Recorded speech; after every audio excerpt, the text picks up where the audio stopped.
Hey, welcome to Signal and Noise. Been a while. We're back. It's 2026. Thanks for listening. This is Signal and Noise brought to you by ROI Rocket. ROI Rocket. Hard to say.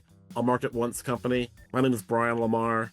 Joining me, as always, Andrew DeCilles. Andrew, you're looking good. How are you, sir? Oh, thank you. Maybe it's my new ring light or something like that. Maybe that's what it is. Yeah. Maybe I should have used my new ring light, Yeah. which I didn't think about. I got a lot going on over here. Welcome. It's 2026. It is 2026. Yeah, I'm currently riding the New Year's resolution high. Only 8 days, so still sticking to everything. Did you make any resolutions, Brian? I'm not a big resolution person, Mm-hmm. but I do kind of have some goals, which are I need to do more social activities and do more things that I enjoy. I think that the past few years I was a little confined because I had an older disabled dog, and there were a lot of times I wouldn't do stuff because I felt bad leaving my dog. And so Bonnie, I mean, lots of people know Bonnie. Bonnie passed away, if you didn't know, a few months ago. So this is an opportunity for me to do more things. So I just need to do more things. I need to find things I enjoy and get out there more. I'm much more introverted than people think. So I need to do stuff. And that's one of the goals. Obviously eat healthier, meal prep. The one that everyone says every year. Yeah. Yeah, the same ones. But last year I wanted to be more active, and I'm starting in like May, became addicted to pickleball. Mm-hmm. So I guess, sometimes you got to reflect and I didn't do that one. Cool. So I play pickleball 4 or 5 days a week. I did this morning at 6 a.m. So it was kind of cool. That's awesome. What about you? That's great. Oh, mine are all the cliche ones. Lose weight, Yeah. eat healthier. I mean, you already eat pretty healthy. I do, but I eat too much of very healthy foods, believe it or not. So that's kind of get into sort of the calorie counting, macro counting zone. Because I do love to cook. I like to eat healthy foods, but yeah, I eat a little too much of them. I am now a little bit sober curious, people would say. Sober curious? Sober curious, yes. I'm doing dry January. Stopped drinking in like November, actually. So this is very interesting for me. Oh, we'll see. Welcome to the Sangria Club. Welcome to the Sangria Club. Yeah, no, I mean, and it's not a hard embargo. I'm absolutely same. a glass of wine if I'm at a steakhouse. But yeah, the 3 days a week happy hours not happening anymore. Yeah. Yeah. And the biggest thing, I got a cold plunge. Did I tell you that yet? Oh, you have your own cold plunge? I have my own cold plunge now. Some people get jacuzzis. Some people you have a cold plunge. Yes, It's not just like ice in a bathtub. It is very much just cold water and ice in like a large kiddie pool. Well, that's cool. Yeah, you can get them that chill themselves, like an anti-hot tub, but those are thousands of dollars, and not being sure whether or not I would even like it or be able to get into it. We started the kiddie pool version.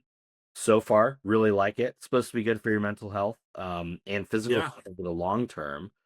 But yeah, so I am getting into 38-degree water within like 10 minutes of waking up every morning. And I'll tell you what, you're awake. It is. Do you do it for like 2-3 minutes? I am up to about 3 minutes. Yeah. At the beginning, it was like 1 minute. And it kind of depends because there have been some really cold mornings here in Indiana. And if that water is 36 degrees, I start to like lose feeling in my skin and feet after about a minute and a half, and like I definitely should get out before I get hypothermia. And I guess if you're experienced, you can handle that, but I can't. But when the temperature is even just 10 degrees warmer, today it was 47 and I was in it for 5 minutes. So wow, it depends. That's a big difference in. My gym has one, and I've thought about doing it, but I'm a little scared. I will say the first emotion that hits you is panic when you like for sure.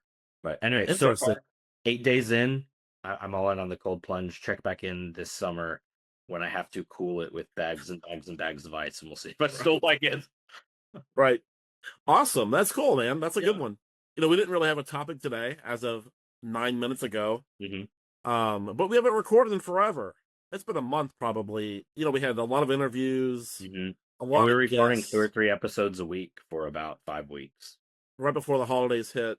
And so I was thinking we would kind of go. We used to do this, a little old school. Talk about 2026. We both talked to a lot of different people, some of the same people, but a lot of different people. What is 2026 outlook? What do you think it is based upon who you're talking to? Maybe a little trends, hot topics. If you have a hot take, I'd love a hot take. But this is probably a short little.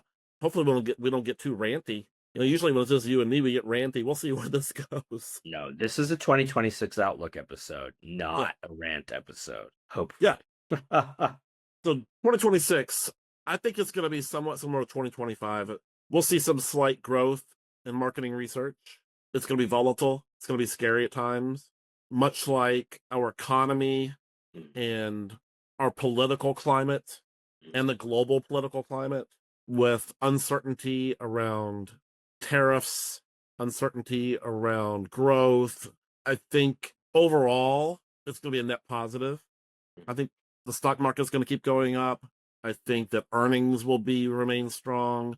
I think there will be, if you look at the consumer confidence and things like that, it'll be strong. But I think we're going through a huge economic shift, much like when the internet, in the late '90s, early 2000s, when you had this internet bubble and it burst, and they kind of had repositioning the economy. I think we're going through a repositioning of the economy as well, which will affect our industry for sure. As AI enters it for sure, that's going to create a lot more efficiencies. I think net positive for our industry, but it's going to shift some jobs around. I think certain industries will be great. Certain industries will be not so great.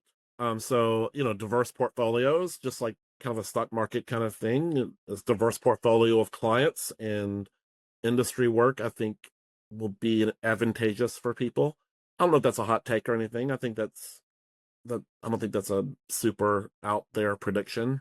No, Any I don't. any thoughts on that? Yeah, I mean, it's interesting that you brought up volatility throughout the course of the year, even though Yeah, they're net positive at the end. And I think that I certainly, as someone who looks at revenue numbers every day because I'm yeah. in sales, uh, you know, so I got into this in 2016. And for 10 the year first, anniversary. Congrats. thank you. Yes, 1 decade in market research. Very exciting.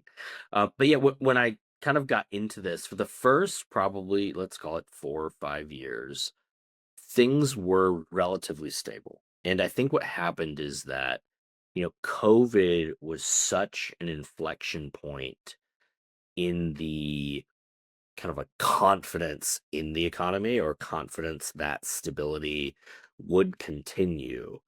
Obviously we saw massive, economic interruption during that time period. But I think that it's still kind of in our heads, right?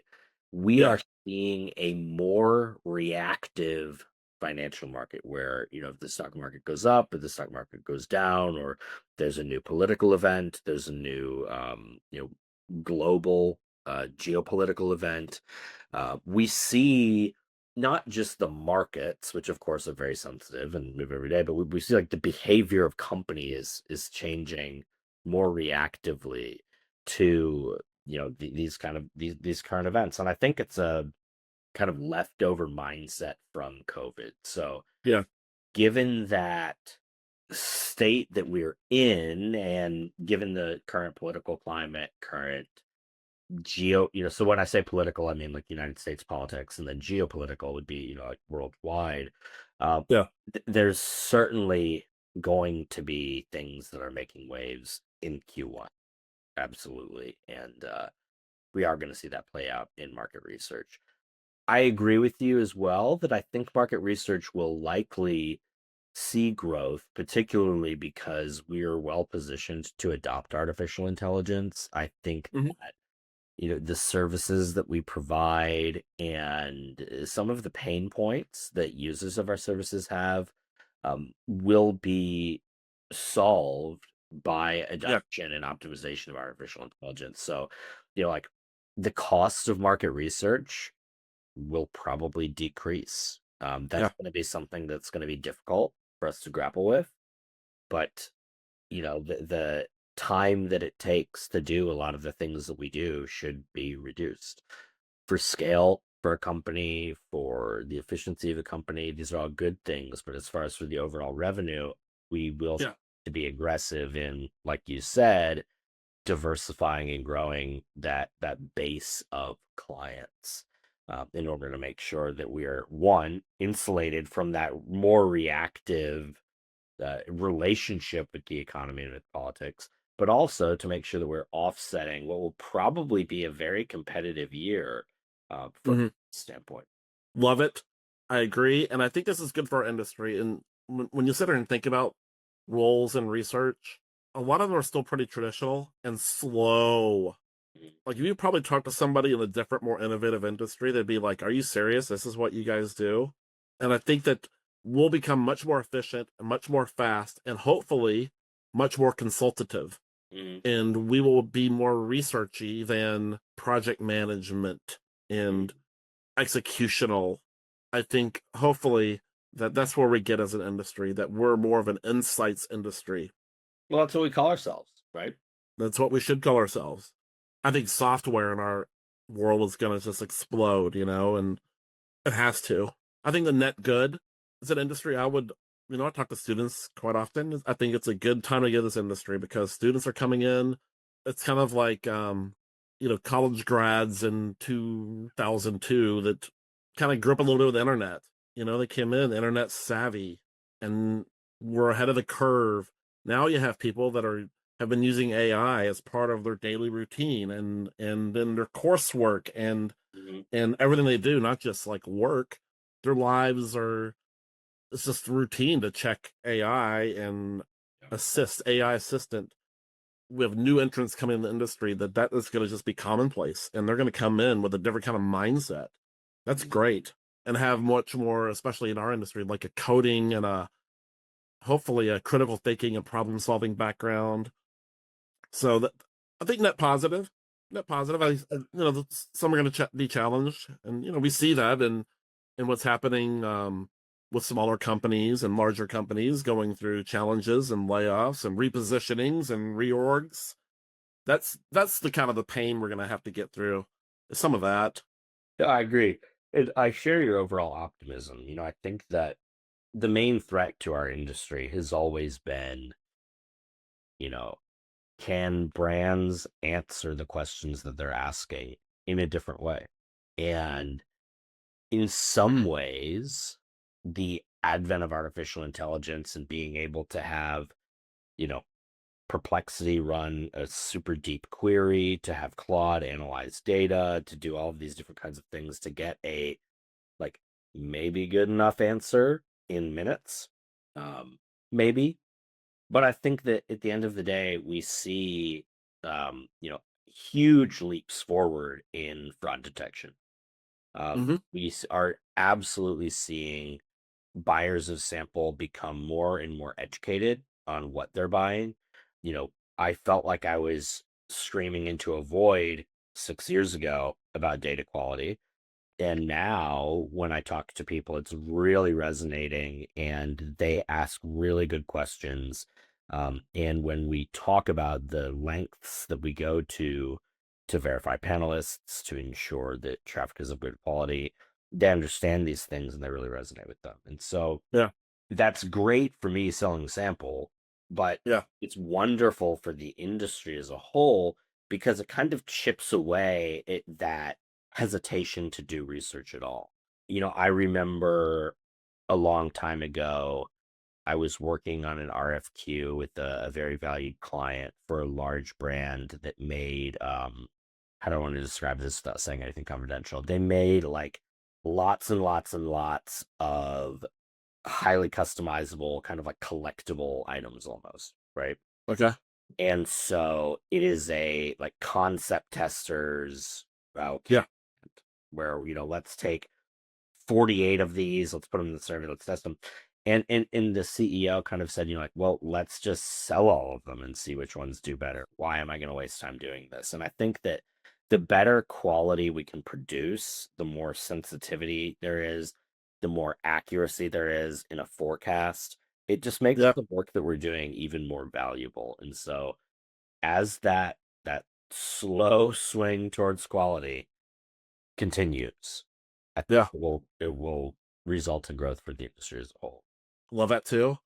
I I did a little bit of research, and a lot of times marketing research spend is pretty correlated to ad research spend, and because I think it all falls under a marketing budget, or it used to. That might be shifting as well as insights becomes more consultative and insightful.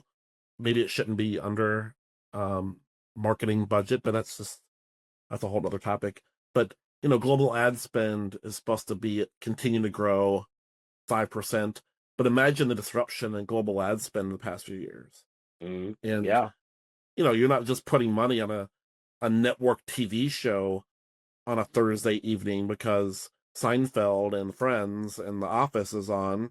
I mean, you're spending that money, even though it might go up, you're spending it very differently, right? You're putting it towards influencer marketing and really cool stuff, and you're putting little short ads on Reels and TikTok, and you're putting stuff embedded video games. Yeah. Very different kind of ad spend. So the spend's going up, but how it's allocated is very different. I We're not quite as innovative as the ad world. We never have been, but I think the same thing is going to be happening for us. And the spend might go up, but it's going to go different places. So, AI enabled tools, synthetic data. Imagine how much money is being invested in synthetic this year. What do you think's going to happen with synthetic this year? Finger in the wind. Being in the wind is, we talked to a lot of people last year. We got excited to get on the podcast. Yeah. Synthetic. And I feel like one after another was, oh, here's what we're investing in, and here's our vision, and here, oh, this is coming out next year, or we're waiting to see, and here's what's happening, and building a team around this, or I might acquire this. This is the year it's all coming, right? I think finger of the wind is now we're executing on this. We're gonna see all over the place synthetic, and synthetic is a broad term. We learned that when we did that one podcast where we talked to a bunch of different synthetic companies. We got to better define that. That was one of the insights that I had, was we got to better define what synthetic data is. But artificial intelligence leveraged information and insights is going to explode this year. That's what I think. Yeah. Starting probably not pretty soon. Do you think we're going to see a Hmm. question? Maybe this is my take on it. It's going to be interesting to see who kind of like slow rolls a hybrid approach. Yeah. Some of the companies that we talked to had really great approaches to augmenting primary research, Yeah. to creating kind of like captive synthetic panels. So like if there was a large body of work among a particular segment that was iterative, like you're doing a ton of ad concept tests among people who drink fountain drinks, right? Or something like that. And then they would build a panel for you based on that, and all kinds of other data that you have. There was another that we talked to on the podcast, Fairgen, right, who had this incredibly rigorous model where you could kind of like click boost on an audience. Yes. And it would provide all of this statistical significance and depth to an underrepresented segment. That approach makes sense to me. But we also released a very interesting episode with Qualtrics, right? Mm-hmm. And if I say like the boogeyman, that sounds really pejorative. But when everyone was freaking out about synthetics this time last year, which prompted us to go on this rampage of episodes about it, when someone said synthetic, they meant a naive panel that you would give a survey to and it would give you answers. And Yeah.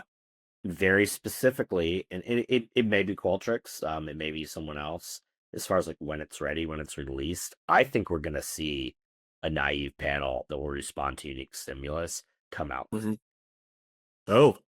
I don't know if it's going to be good right away, but it Mm-hmm. soon, because as soon as it starts to be utilized and people get that Mm-hmm. feedback, To learn. train models based on researchers' reactions to the data, won't be good for every use case, but they're not maintaining that. But I think we're going to see that released into the market this year. That's awesome. Yeah, like kind of a little bit circling back, but you think about the biggest challenging for us as researchers and people who are sampling consultants. It's slow. We can't find a lot of the base size needed. We can't find a lot of segments.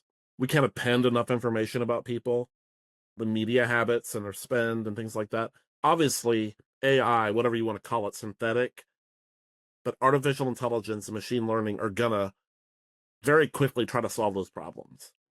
Now, you can look at that as that's a threat. You can look at that as that's an advantage, but it's gonna happen. Yeah. What you're Yeah. talking about with the panel, that's gonna happen too.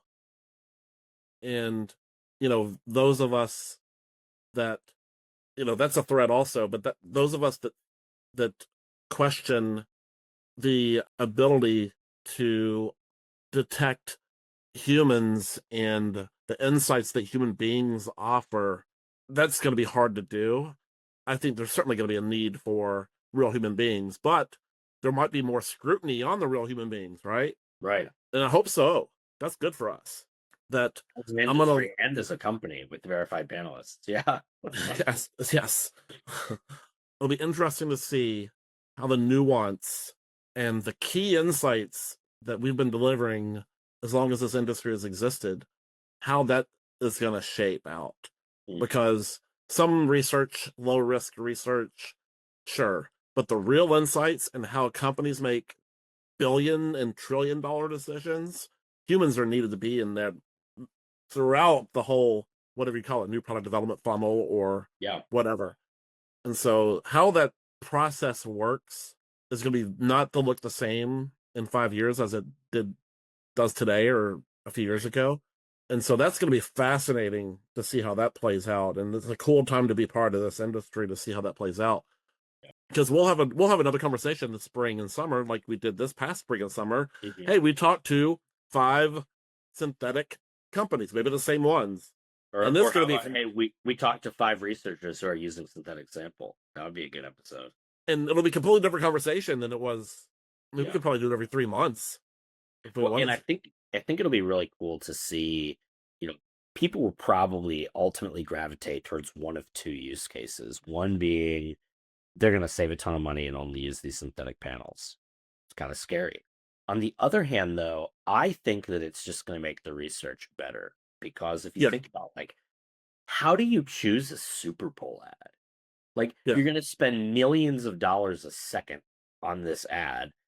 And what if you can ask the synthetics like hundreds of concepts, right? To really refine it. And then when you have like 4 left, then you test those with real people, or we're not supposed to say real, with organic respondents. Canada Cruise. That's right. It'll be interesting. Yeah, It'll be yeah, interesting, and I'm excited to see what happens with it. You know, we are, as a business, we're not threatened by that. We're excited about our high quality sample being used to train these models, and yep, that's kind of where the panel industry ends up being. yeah. But again, I think that technology is exciting. As a researcher, I remain cautiously optimistic. But yeah, I think we will see a lot more synthetic this year. What else do you think is going to go on? What's something to watch this year and something to watch out for? Oh gosh, we kind of touched on a lot of my broader.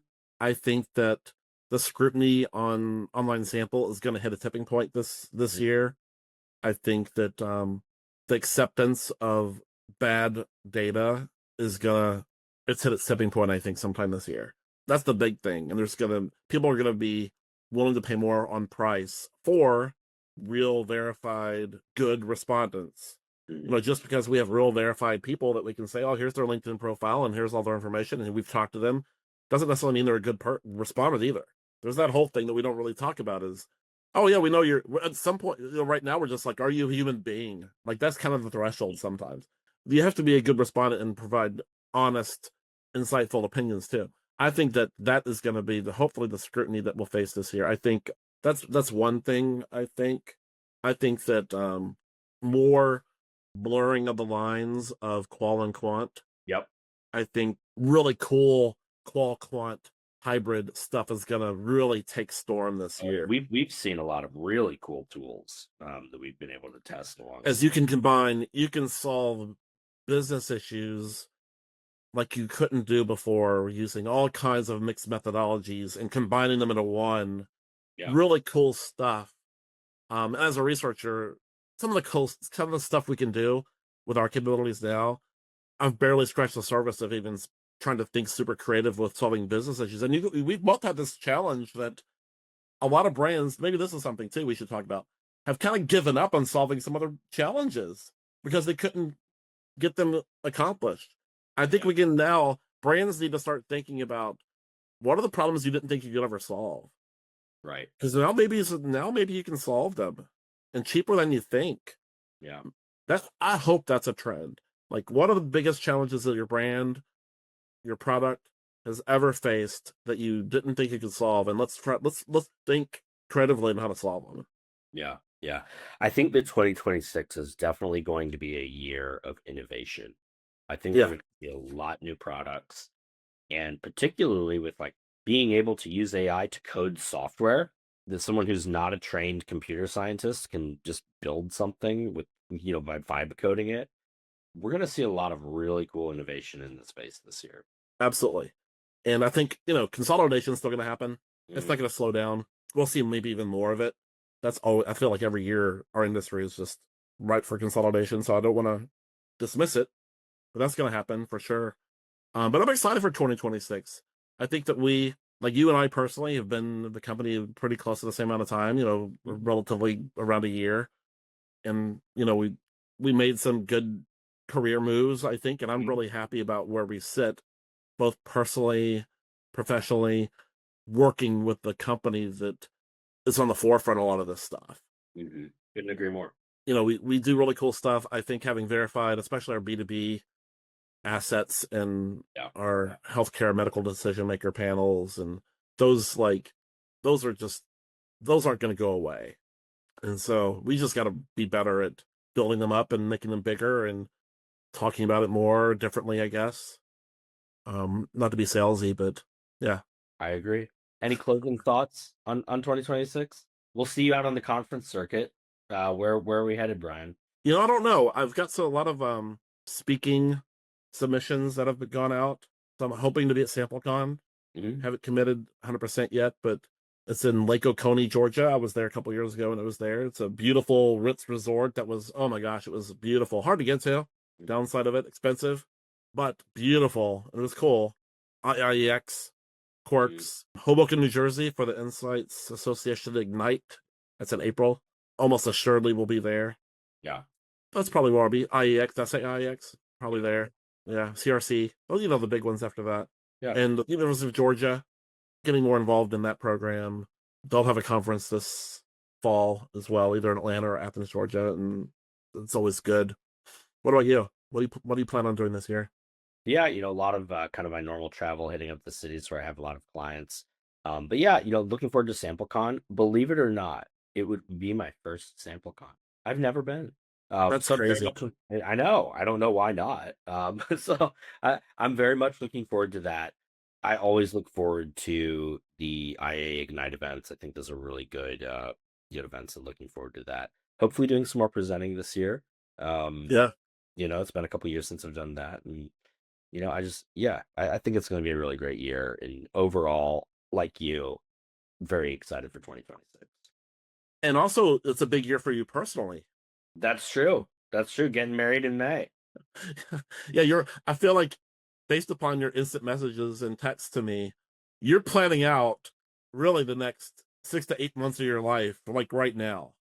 Yes. Yeah, I need control of my calendar. So yeah, I apologize to all of the clients who I've reached out to try to goal for like 12 weeks in advance. Right. But no, you're absolutely right. I'm trying to lock it down until Q3 pretty much. Well, this has been fun. Love your feedback on this episode. Do you agree with us? Disagree with us? Want to come on and talk about it? Is there a big gap that we missed? Yeah. Is there something that we just like have a blind spot? Come on and talk about it. Text us, call us, email us. Thanks for listening. We couldn't do this episode or this podcast without people listening and getting feedback. And it's one of the more proud things that I am of what we do is when we hear feedback. Like we had a call with, was that yesterday, with someone who we never knew before, works at a giant company. I've been listening to your podcast and y'all are really smart, and we here's blah blah blah. Like stuff like that means a lot. Yeah. And so We're fighting for whatever ear time with lots of other Yep. podcasts and information and things that you have out there. So if you're, especially if you're listening this long, me ramble. Thank you all. Yeah. Don't be a long time listener, first time caller. Just call. Yeah. We're going to do a live episode this year. We'll probably do more webinars this year. Yeah. Even done webinars. We're going to do webinars kind of in working with the podcast. Yeah, a and more Yeah. traveling episodes, doing more Oh. recording around, and beginning to release. One should be coming out very soon. Long form episodes. Yeah. And in-person video episodes. So really excited to bring some of that content to all of our listeners this year. All right. Thanks, everybody. Happy New Year, and we'll see you soon.